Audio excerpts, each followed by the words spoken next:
Hello and welcome to another episode of Morgan's Pop Talks, breaking down the latest in reality TV and pop culture.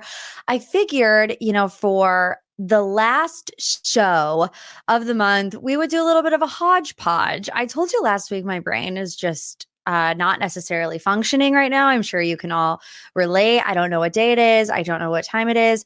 Currently, I'm in a little bit of a cookie coma because David and I are recently obsessed with crumble cookies. So pray that I get my addiction in order. A horrible time for me to be addicted to sugar around the holiday season because I feel like an Oompa Loompa swimming in the chocolate river 24/7 is what I feel like. But anyways, but some things have transpired in the past 24 hours. We're actually going to have Malia White from Winter House on in a little bit. The reunion and the finale was this week, and some things kind of popped off a little bit unexpectedly. So I'm super excited to hear from her. But first, we're going to do, instead of a pop three, we're going to check in on the three biggest shows, in my opinion, right now on Bravo. That being The Real Housewives of Salt Lake City, The Real Housewives of Beverly Hills, and Southern Charm. Let me just say, pour one out for my girls in Potomac because it's just not hitting like it did. And I know every housewife franchise goes through a bit of a slump season, but I'm feeling like I'm not able to get into Potomac this year. And it's really sad because it's normally one of my favorites. However, I did see that it's on the up and up. But where I'm at right now, which makes it hard, is that I'm like a couple episodes behind. It's really a struggle to want to catch back up when you have things like The Real Housewives of Salt Lake City. Can we talk about that last episode and the finale trailer, which the finale isn't going to come out until January 2nd, by the way? She's like, why would you do that to us? You're going to make us wait 2 weeks. But truly, I can't get enough. I might binge the entire season over again before January 2nd because that's how much I'm loving it. In this last episode, they're still in Bermuda. It feels like they have been in Bermuda for 10 years. It feels like this entire season has been in Bermuda, but this Greek mafia situation rises up. If you're not watching The Real Housewives of Salt Lake City and you listen to this recap, you're going to be like, what the heck are these people watching? So Meredith and Monica. Monica is a new housewife. They are on this thought train or whatever. They had a little gossip session about Angie K potentially being in the Greek mafia. Monica painted it out to kind of insinuate that maybe Meredith was sending Monica fake DMs from a Finsta to leak bad information about Angie to the rest of the cast. It's a sus situation. Nobody loves Finstas more than the women of Salt Lake City. Like, we have been here, we have done that. How many times have we been talking about Finsta accounts when it comes to these women, whether it's Shaw Exposed or now $170,000 in tax debt? I don't even know what it is, but everyone thinks it's Meredith. Lisa Barlow's going off on Meredith because similar things have happened in the past with other castmates. But now all signs are pointing to Monica actually being behind this fake Instagram account that is supposedly going to take Angie K down. She pretty much admitted it to Heather on the beach. So Monica and Heather, they're walking down the beaches of Bermuda and they're talking about this situation. And Monica's like, I just didn't think that any of these women would do that. It's something I would do. And Heather's like, reverse, rewind the tapes. What did you say? You would do it? And she's like, you would send yourself fake Instagrams? And she's like, no, I want to spend myself fake Instagram. You guys, she did it. And this is exactly why none of the cast mess with her. And we saw the trailer for the finale. It's when Heather gets the dreaded phone call. I can't believe she would do this to us. We were thinking, who's us? At first, we thought it was Beauty Lab because now we know about the lawsuit. But I think now us has to be the group of women, right, that Monica is trying to dig up some dirt on. So it's just so wild that she's a newbie. She's coming in hot and heavy. The storyline with her mom, the storyline with her affair, the storyline with now this potential Finsta account that she runs. But here's my thing.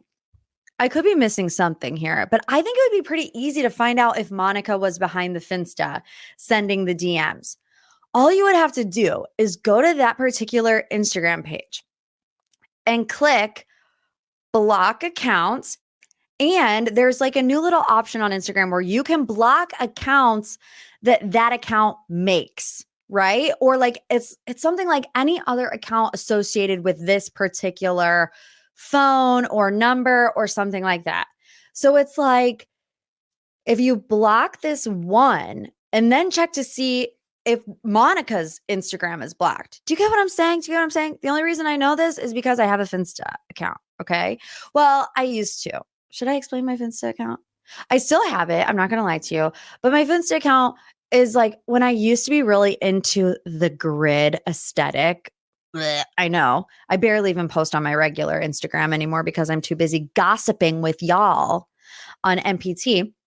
But I used to really care about the grid. It's embarrassing, I know. But I used to care about how things look next to each other, the color schemes, all the things. So I would post it on the Finsta, make sure it looked okay, and then I would post it on the real one, which is why I still have a Finsta. And yes, I occasionally look at my husband's ex-girlfriends on there. Who doesn't? Who doesn't? Okay. Anyways, so I think it's Monica behind it. I think we're going to find out in the finale, but TBD. I've seen them really hyping this episode up, saying it's going to go down in the history books. Also, I just cannot take Whitney Rose seriously, yelling about her being exploited in Heather's book with her nipples hanging out 24/7. Like, girl, if anyone's doing the expose, it's you. You don't need any of Heather's help for that. Let's move on to Southern Charm. Now, this is actually a preview for this week's episode. So if you're listening on Thursday morning, this episode hasn't actually happened yet, but I did see the first 6 minutes of this episode of Southern Charm. Last week, we ended at the dinner table in Jamaica. And it's like, wow, these people cannot get through one dinner scene this year without everything just flying off the freaking handle. It's about to fly off the handle. But what you need to know if you're not a Southern Charm watcher, there's a love square, not a love triangle, a love square. It's Olivia, Austin, Taylor, Shep. Okay. Olivia and Austin, they never dated, but I guess they were in love with each other. That's like the way that they're painting the picture. Shep and Taylor were together for 2 years. Taylor and Olivia were best friends. Long story short, Taylor and Austin made out, kissed. Everybody thinks that they did more. And obviously it's caused a huge ripple effect in the friendship. So Taylor stands up in this moment and she's going to address the group about the rumor that she and Austin kissed and or hooked up.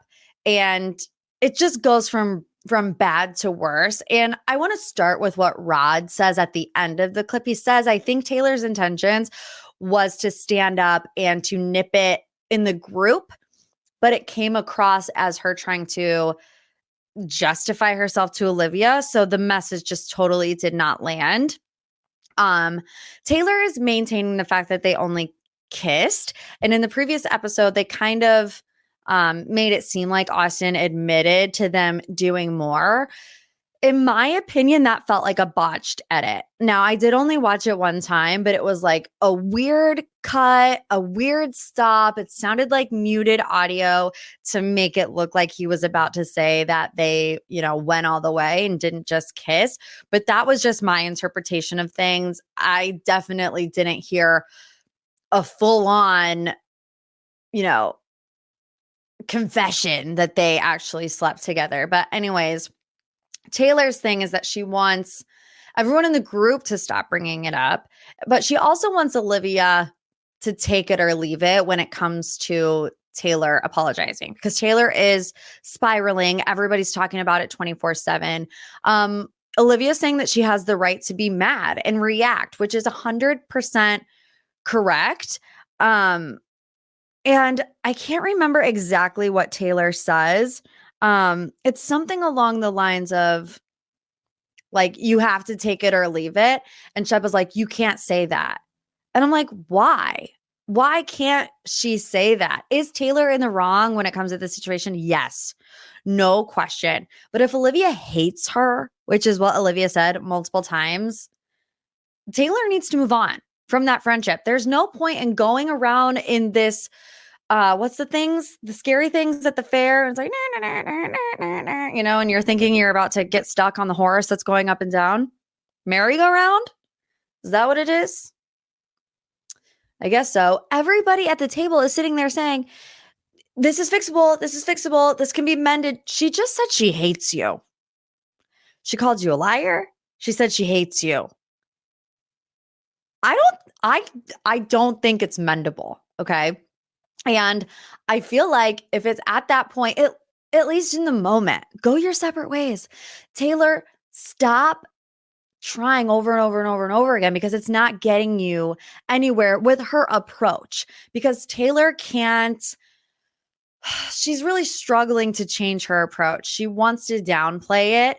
And no matter how much she downplays it, it's not something that can be downplayed to Olivia. So like I said, they're on that merry-go-round of doom that is just destined to burst into flames at any point in time. Isn't Austin tired of being in these love triangles? I don't get it. I don't get it. And then he just sits there and he like fluffs his hair back and he fluff. That's all he does is sit there and huff and puff. I'm like, shut up, dude. You are the one that got everybody into this situation to begin with, even though he says Olivia or Taylor came on to me or whatever.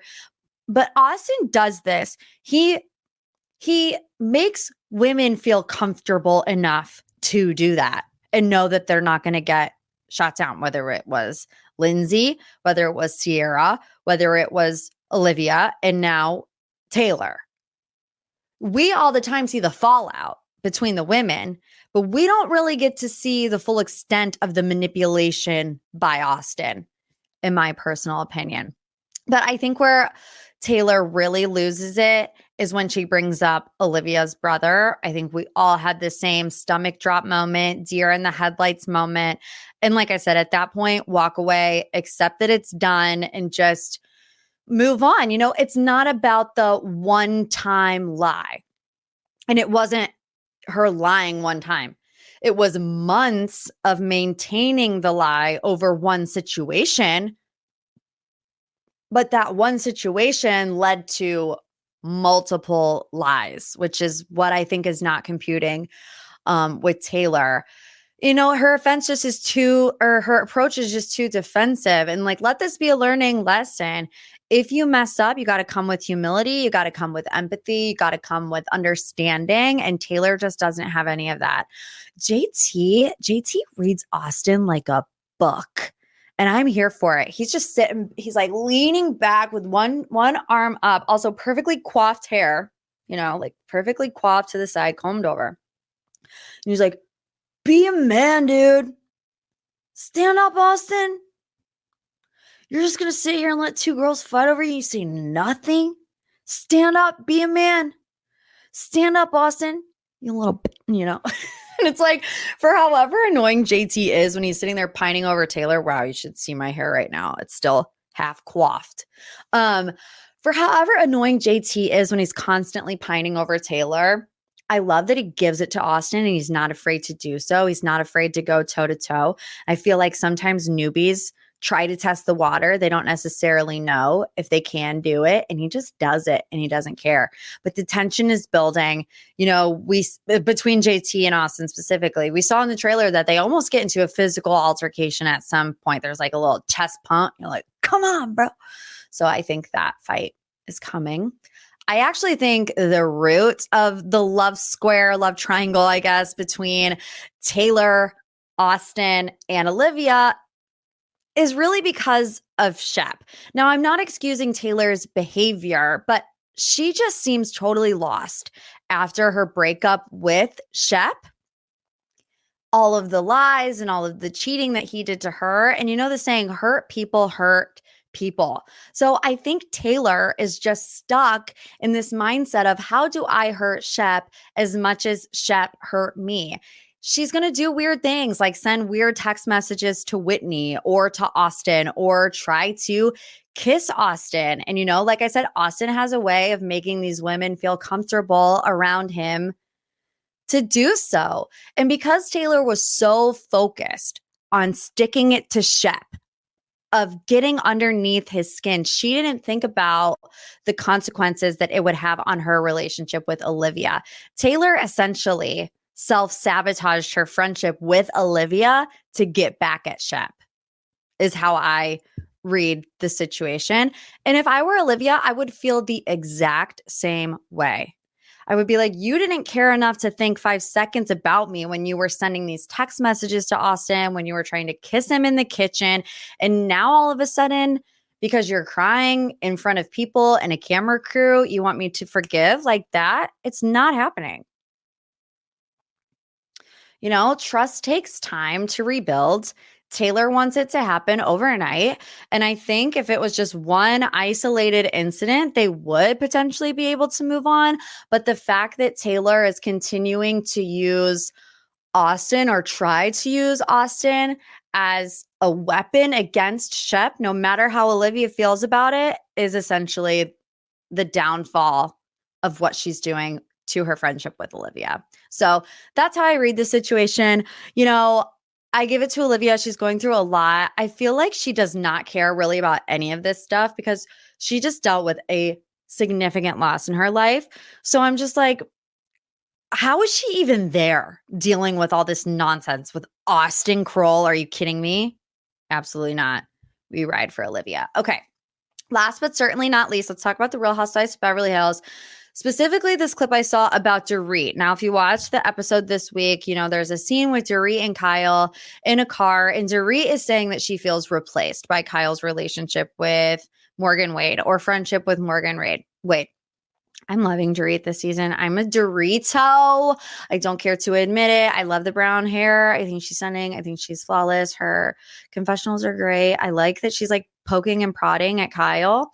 She's in the car with Kyle saying, I don't know what's going on with you. You're in all these movies. I have no idea. And Kyle's like, I don't tell anybody except for Morgan.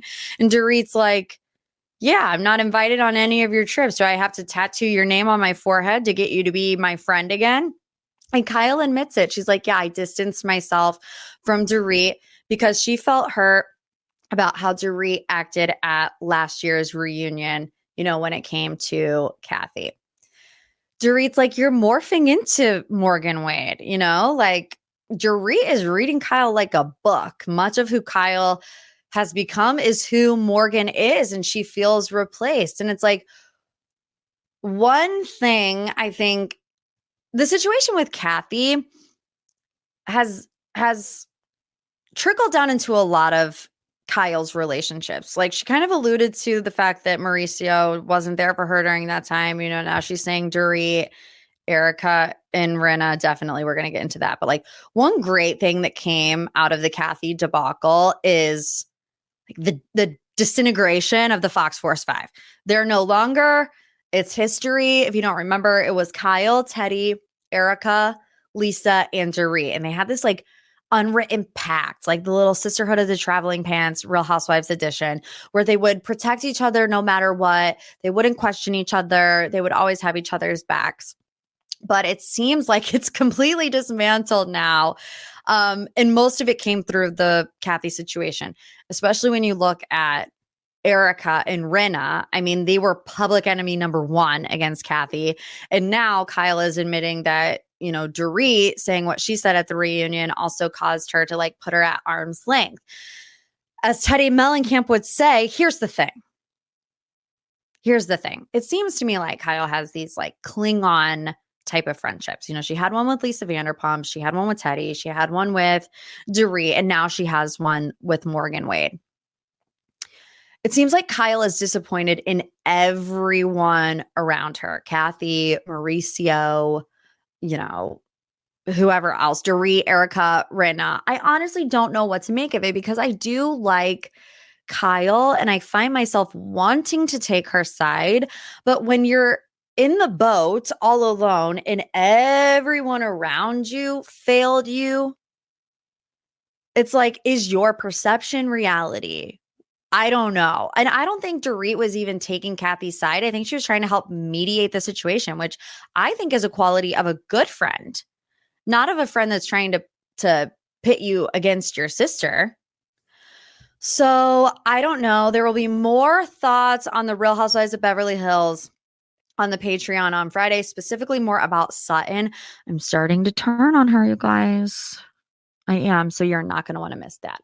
Okay, let's get to our deep dive of the week that I didn't know I was going to do until like 12 hours ago, but I'm so excited because the Winter House reunion and the finale really popped off, and Malia White was at the center of a lot of drama when it comes to Sam and Corey and their relationship and their lack of relationship at the time. So Malia wants to get her side of the story out there. So MPT fam, welcome Malia White. Malia, where in the world are you at this current moment? I'm in Guadeloupe. I'm actually currently underway for Antigua. What does underway mean? Sorry. I have no idea that terminology. The the boat's moving. We're Okay. currently Okay. moving. Well, yeah, But that don't would worry, make I'm not driving. I'm just in my office.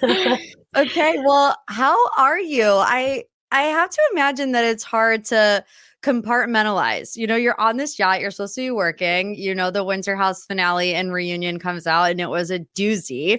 I mean, are you Yeah. able to sit there and work and not think about it until, you know, moments like now? Or were you thinking about this pretty much all day?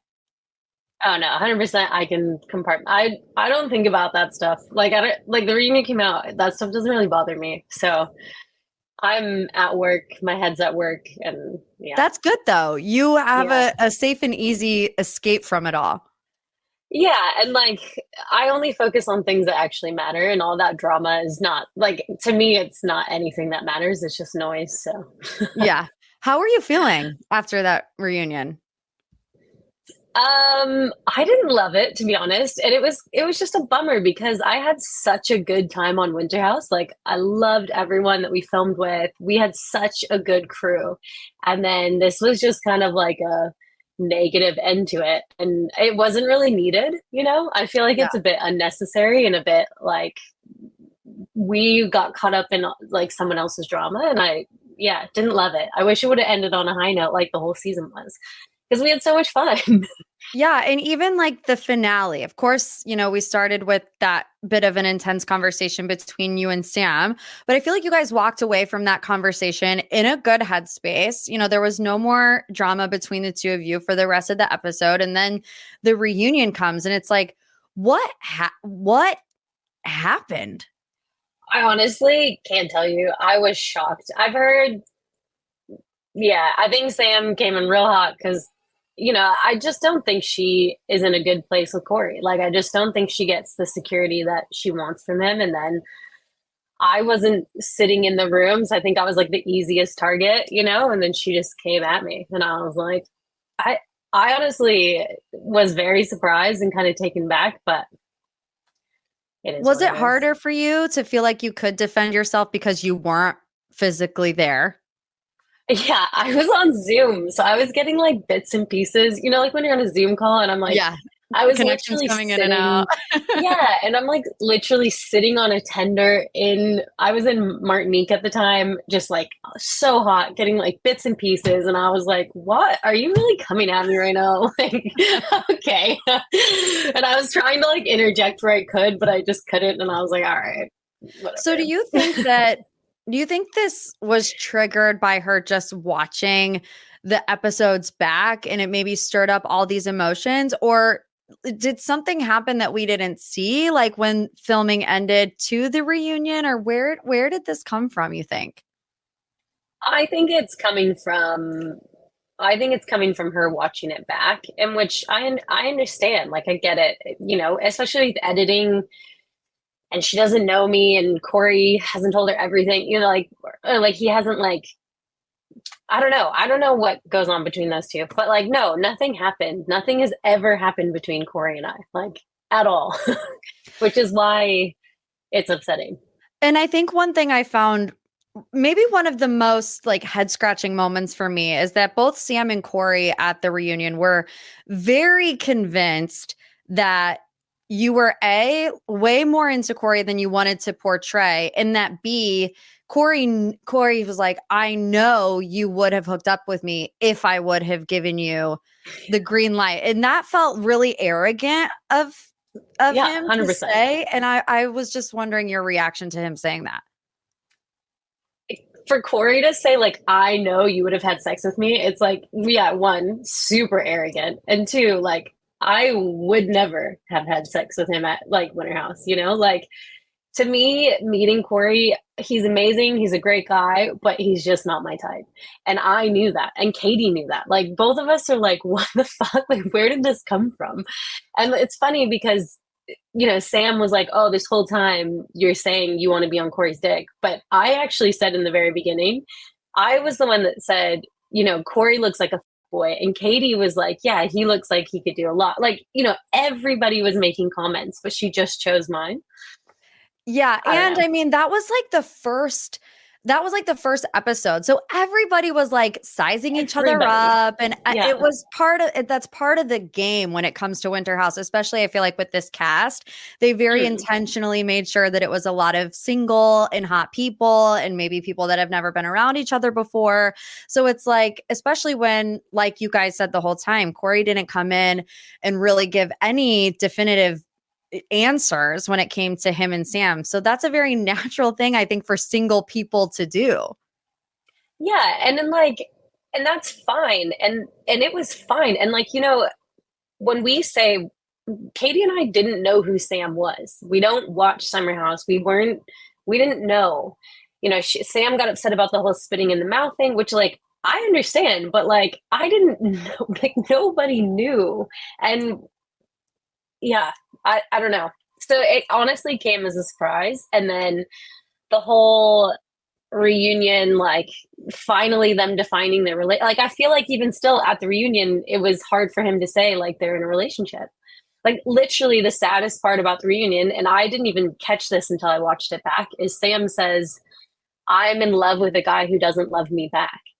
And it's like, well, dude, that's the problem right there. And it's not another woman. It's not the women in the house. It's not anything. It's your and Corey's relationship. That's it. And also, you know, kind of going back to what we were talking about them both being pretty convinced that, you know, you wanted to hook up with him. He said, if I would have given you the green light. Well, he certainly didn't give you the red light. You know, he wasn't like, don't talk to me, don't hug me, don't do anything. So, and you even then, with him not saying those things to you, I didn't see you trying to come on to him in any way. So I am really confused at where they came to that conclusion. And the best part is everyone else in the house, even Danielle, said, I didn't see it. Amanda said she didn't see it. Corey, or Katie said she didn't see it. Casey, like everybody else is like, we don't see it. So I'm like, so the only people that have seen this are Corey and Sam, which is interesting. I don't know. I think it's just their relationship wasn't defined. Sam was insecure about it and then came into the house real hot. I came off like a dick because I was like, I wouldn't be in a situationship. But my whole point was, I'm 33 years old. If I was dating a guy for 8 months, I would make him choose. Like, I'm not an option. I'm someone's choice. You know, like I'm not gonna let a guy choose to put me in a situationship for 8 months if I'm head over heels for him. And that was my advice to Sam: is you need to hold Corey accountable. It's not us. You need to get your man straight. He needs to make a choice. Does he want to be with a girl like you and have you, like, Sam's beautiful and she's going places, and yet she's allowing him to like string her along. That's all I was saying. Yeah. And I mean, good for you. I know that had to be hard in the moment because it's like, you don't really know this person. You know, she obviously has these feelings towards you, but you still were, you know, bold enough to say that. And it's true. And I would call it tough love. It's not really tough love because you don't know her, but it still is like, you know, let's look at the situation for what it is, for black and white. And I mean, it forced her to go in and have that hard conversation. Yeah, and then come to a resolution. But even the resolution didn't feel. I mean, of course, it was a good resolution for her, but it still didn't feel the way that it should have, I think. No, you want a guy that you've been with for 8 months to be like head over heels for you. He's proud to be like, that's my girl, that's my girlfriend. You want him to be proud, like Yeah. that's my girlfriend. And a woman like Sam should have that. And I don't know, like I don't know what goes on between the two of them, but to me, and I think to a lot of the viewers, that's what we're sensing is like, dude, the problem's not in the house. The problem is between the two of you. Let's talk about the two specific incidents that, they were really honing Yeah. in on. The one being the tackle. She Yeah. found it disrespectful. Looking back at it now, do you think that it was disrespectful? I said this to Sam. I do get where she's coming from. I completely understand. But I think what you guys don't see is the whole day. Like everyone was roughhousing. Everyone, the whole vibe in the house was like one big family. Like we were having so much fun. Not even just that day. Like there's a day where Katie like rips Corey's shirt. She's like hanging off of Corey. We were doing the same thing to Kyle, to Benny, to everyone. But I think obviously because there was this sense of like me and Corey, they played up all the incidents between Corey and I. So I do get where Sam's coming from. And I said to her, I'm sorry. Like, I understand. You walked into a house, I tackled your situationship, and that's not cool. But like, I wish she would have just come to me and be like, Malia, what's going on? And we could have Yeah. had a chat. Yeah. Like we could have just had a girl to girl chat and I would have told her the same thing. Like, hey dude, if you really like this guy, he's not claiming that he's yours. Like, let's settle this. But like, I don't know. She went and got like nasty with the girls, which is what I didn't like. I was like, dude, you've just gotten into the house. You have no clue what's going on. But The yeah, blind item also really played a big part in that. I think it was on Bravo and Cocktails or whatever about, you and Corey vibing, I think was yeah. the way that they put it. It's interesting because it's like, who would know that information? It would be one of your other castmates or it'd be a member of production. Do you have was that a discussion? Like who sent this in and why would you do that? We don't know who sent it in, but I don't like thinking about it. I'm like, they know Sam's going to get that information. And Sam came into the house hot, like she Yeah. read that blind and she was upset by it. But and to be like full transparency, like everyone's friendship was like this. There was such a vibe in the house. Everybody was like it. So like it wasn't just Corey and I. Corey and I did hit it off as friends, but like everybody did. Corey and Yeah. Katie and Kyle, Kyle and me, Amanda and Katie. Like everybody was having such good vibes. And did Corey ever say anything to you about like the tackle being disrespectful? No. See, I think that is the point that I'm a wife now, but if I was a girlfriend at the time, I would be like, okay, well, I find this disrespectful, but did my boyfriend also say, hey, don't do that? Like Sam's right here. And if he didn't do that, then why are you placing 100% of the blame on you as opposed to, and I think it was a lot of that, especially in the reunion, it was a lot of blaming the women and not the really, women. yeah, and not really holding Corey to the same standard. And I don't know if that was because, like she did get very emotional and I do feel for her. Sam is a sweet girl. Like you said, she has the world going for her. She's beautiful. She's funny. She's got a really bright personality. I guess I'm wondering if it came out more against you guys because she doesn't have the opportunity to talk to you guys every day. Whereas it seems like her and Corey have been going through this for quite some time.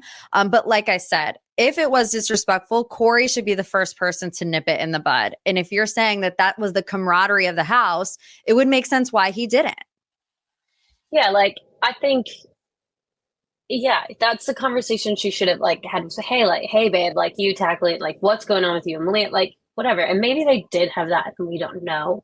But yeah, I also feel for Sam. Like that was, and I don't think it gets portrayed as well. But that's what I was trying to say to her is like, and that she ends up in tears and she confronts Corey, and I'm like, it took a really shitty thing for the best outcome to happen. Like you finally confronted him and held him accountable and said, do you want to be with me or do you not? And he said, yes, like I want to be in a relationship with you. So like, I feel for her because she shouldn't have, and that sucks to have to do that on TV and like, oh, your business is, trust me, I've gone through heartbreak on Below Deck a few times, and all your business gets aired and everyone has an opinion. So I know exactly what Sam's going through right now, and it's not cool. What about Spitgate? Spitgate 1 and Spitgate 2, I guess we Yeah, should fuck's say. sake. I will say, just from watching it, first of all, I did not know that spitting in someone's mouth was like meant to be this sentimental thing. Like when I watched it, even the first time, I was like, it It's is a bit of, disgusting. it's a roughhousing thing. Now, Yeah. when you do the flashback and you see Sam do it, it was like a sensual thing. But the Yeah, two are not the completely same. different. Yeah, the two are not the same. Completely different. Yeah, I agree. And like, let me just be clear. Katie and I hadn't watched Summer House, so we did not know that spitting in your mouth was like a thing. So when Sam's like, try harder to be me, I was like, I have no clue what you're talking about. Because like, I don't watch Summer House. I didn't know who Sam was until she literally showed up in the house. But yeah, the spitting thing, he tipped the tequila and it went like a whole bunch. You know when someone like holds the bottle and a whole bunch of tequila in my mouth, so I spit it at him. That's what that was. That's it. Yeah. Both times, like that's all it was, and it was not sexual. It was not sensual. It was no flirtation about it.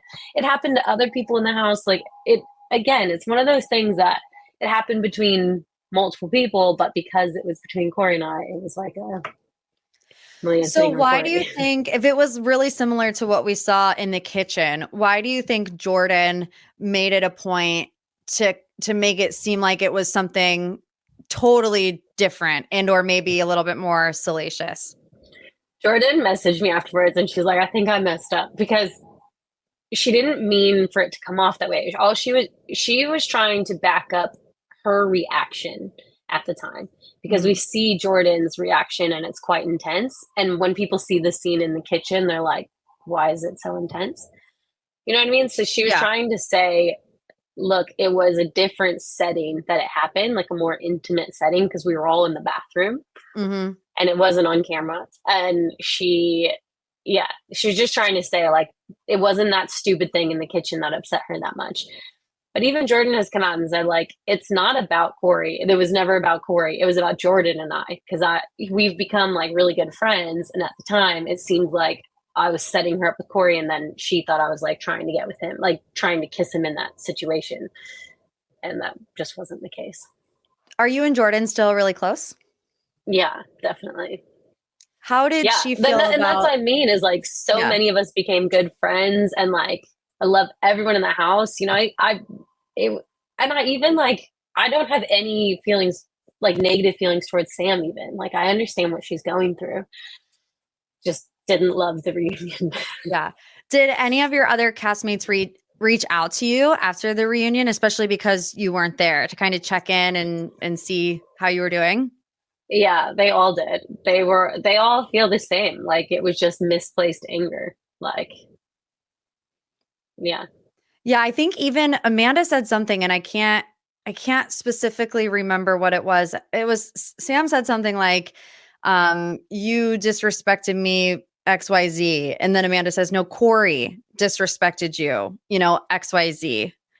And yeah, I don't know if it's just a Sam defense mechanism, or like I said, if she's just really been going through it with Corey for so long that this was her opportunity to get out that frustration on you and Jordan. Have you guys talked since the reunion, or was that it? Who's Sam and I? Yeah. No, I haven't spoken to Sam. Honestly, I want nothing to do with Sam and Corey. I want them to like figure their stuff out. I don't want to be caught up in this. Like, I'm clearly not interested in Corey. I'm not like to the point where goodbye. If I can't even be friends with him anymore, then that's what it takes. Like, goodbye, good luck.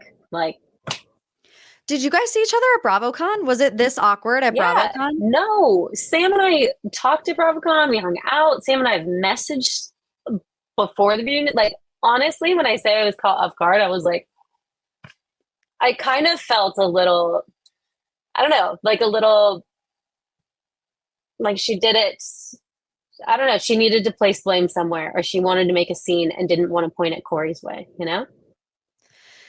Yeah. And I mean, you hate to go down this rabbit hole because it does sound mean, and I don't mean it like this, but part of me also has to wonder about them not being asked back to Summer House, if that has anything to do with the way that they were acting. I feel like Sam is genuine in her responses, so I don't want to assume that she's just like trying to make good TV, because I feel like you could really tell that she was upset.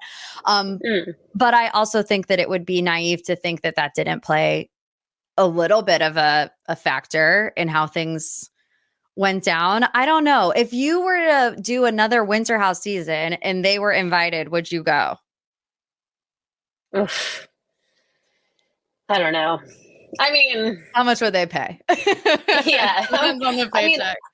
It would depend who else is there, because honestly, I had so much fun with everyone else that I think it'd be fine. But yeah, do I think Corey and Sam are going to be together by the next Winter House? I don't know. I don't know. We'll see. And yeah, I get what you're saying. They didn't get asked back to Summer House. They're in this relationship. It seemed a very attention seeking. I don't know. Who knows? But I do know that Sam's genuinely upset, and that sucks. Well, I mean, I guess all we can do is hope for the best for them. I do want to say that I thought you handled yourself very well. I did see you try to be there for her, you know, and for somebody that you don't really know, and for somebody who's accusing you of things that aren't very nice, for you to still be like, look, this is what you need to do to get yourself in a better situation with him, so that we can all be clear. I think it was a commendable thing to do, Malia. Thank you. I mean, I'm trying. I have no beef with Sam, and I'm much older than her. I've no I'm not trying to be Sam. I'm not trying to be on Summer House. I don't give a so I'm just like, look, dude, I'm super secure in who I am and what I do. And I had so much fun with Winter House, but this noise is not of importance to me, you know? Yeah. I will say, watching Katie have my back at the reunion, I was like, that's my girl. A good friend. Those are the people that you care about, you know? And then like Amanda, everyone kind of like piped in, and I was like, yeah, like we've made some really good friends. And yeah, honestly, yeah, I still had a great time. The reunion is nonsense, but yeah. At least you weren't there in person. You could literally just like sign off, shut the laptop, go out in the sun, get on a jet ski. No, literally right after we got done, I closed the laptop and I had to take the boat off the dock, go meet my boat at anchor, and I was like, switch, done, off, forgot about it. Like, I'm over it. Yeah, but yeah, I like I said, I've like no hard feelings, and I was honestly trying to lead Sam in the right direction, but I did it in kind of a stern way, because I didn't like that she was attacking my character when she doesn't even know me. Yeah. And like the tackle, I get it, was offensive, but like there's other ways to handle that. And yeah. And I think too, I mean, intent is everything. And I feel like as a viewer, I could tell your intent.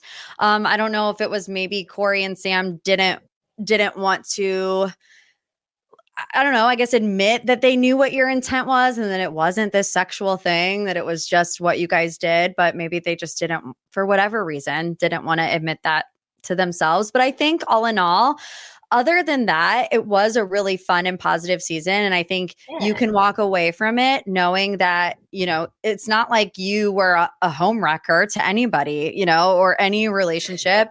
And like you said, you came out of there with a lot of good friendships. So overall, I think, you know, it was a positive experience for you. I mean, I don't want to speak. And I'm actually happily not single anymore. So what? Wait, what? Yeah, soft launch. Are we allowed to know details? Like, I need to know details. No. Okay, we're keeping it quiet. We're keeping it very quiet, but obviously he is. Yeah. Oh, girl. So this should not even be on your radar right now. Oh, it's not at all. Like at all. And I'm not his situationship. I'm his number one. It's beautiful. I love it. Yeah. I love it. Well, congratulations. That's amazing. Thank you. Thanks. Yeah. Well, before we go, I want to make sure that everybody can subscribe to your podcast. I know you have two different ones. So if you could tell my listeners where they can find you. Yeah, you guys can find us anywhere you find your podcasts. Apple especially. We have Total Ship Show and 30 Flirty and Flying. And Katie and I will also be discussing some of our reunion love and hates. Well, thanks, Malia. I know you're busy, but Hopefully we can put this behind you. Yeah, it's done. It's over. Thanks for having me. Thank you guys again for hanging out. Another episode of MPT. The last one of the year? Hold on. I didn't know that. It's true. Because we're taking next week off. Honestly, there's just been not enough happening for me to do a whole nother podcast episode, and listening habits are off. I know that I want you to spend time with your family. Patreon, I think, is still going to be up and running. Bachelor content Monday, extra pop on Friday. So if you need your pop culture fix, make sure you're subscribed to the Patreon. If you haven't left me a review this year, now would be the perfect time to do so. A little boop boop 5-star rating, a little love you like a sis, and hopefully we bring that energy into 2024. Because I do. I love you like a sis. Have a great holiday week. I'll see you next year.